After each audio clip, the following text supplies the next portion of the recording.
Hi guys, as యూజువల్గా మళ్ళీ ఇంకో మంచి మూవీ సజెషన్తో మేము ముందుకు వచ్చేసిన. మూవీ టైటిల్ గురించి మాట్లాడుకునే ముందు మీరు కనుక నా షార్ట్స్, నా రీల్స్ ఫస్ట్ టైం చూస్తుంటే please try to subscribe. Because మన ఛానల్లో మంచి మంచి మూవీ సజెషన్స్ ఇస్తూ ఉంటాం.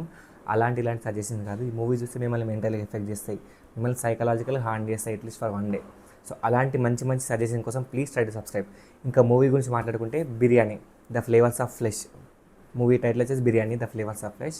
ఇంకా మూవీ స్టోరీ గురించి మాట్లాడుకుంటే ఖదీజా ఒక ముస్లిం అమ్మాయి, హై స్కూల్ వరకు చదువుకుని ఉంటుంది. తనకి ఇష్టం లేని పెళ్లి చేస్తారు ఇంట్లో. సో దాంతో వాళ్ళ హస్బెండ్తో లైఫ్ గడుపుతూ ఉంటుంది. వాళ్ళ హస్బెండ్ మాత్రం తినని ఒక సెక్స్ స్టైల్లా మాత్రమే చూస్తాడు. అంటే అమ్మాయిలు ఓన్లీ ఫర్ సెక్స్ అనే ఫీలింగ్లో మాత్రమే వాళ్ళ వైఫ్ని ట్రీట్ చేస్తూ ఉంటాడు. ఇదే టైంలో హీరోయిన్ వాళ్ళ బ్రదర్ వాడు చనిపోతాడు. అండ్ వాళ్ళ మదర్ కూడా కొంచెం యాంగ్జైటీ ఇష్యూస్తో బాధపడుతూ ఉంటుంది. యాక్చువల్లీ వీళ్ళ బ్రదర్ అనేటోడు ఒక టెర్రరిస్ట్ అని చెప్పి ఒక అలిగేషన్ పడుతుంది వాళ్ళపైన. సో ఈ అలిగేషన్స్ అన్ని తట్టుకోలేక వీళ్ళ హస్బెండ్ డైవర్స్ ఇచ్చేసాడు ఖదీజాకి.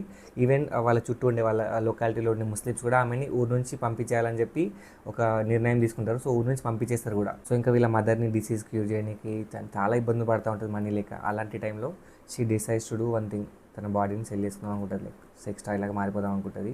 అక్కడ నుంచి మూవీ స్టోరీ ఎటు వెళ్ళింది ఇదంతా మనం మూవీలో చూస్తాం. కొందరికి సినిమా నచ్చచ్చు, కొందరికి నచ్చకపోవచ్చు, కొందరికి వామిటింగ్ కూడా రావచ్చు. క్లైమాక్స్లో ఒక చేసే యాక్ట్ వల్ల అంత వికృతంగా ఉంటుంది క్లైమాక్స్ అనేది.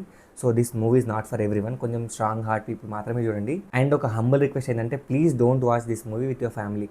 ఫ్యామిలీతో మాత్రం చూడకండి, రిగ్రెట్ అవుతారు మీరే. ఒక్కరే కూర్చొని సపరేట్ చూడండి. ఒక కొత్త మూవీ ఎక్స్పీరియన్స్ చూడాలనుకుంటే మాత్రం పక్కా ఈ మూవీ చూడండి. మూవీ చూసినాక కింద మీ ఎక్స్పీరియన్స్ షేర్ చేసుకోండి. రేపు ఇంకో మంచి సజెషన్తో మళ్ళీ కలుద్దాం. టిల్ దెన్ సైనింగ్ ఆఫ్ మీ మూవీ మంచి.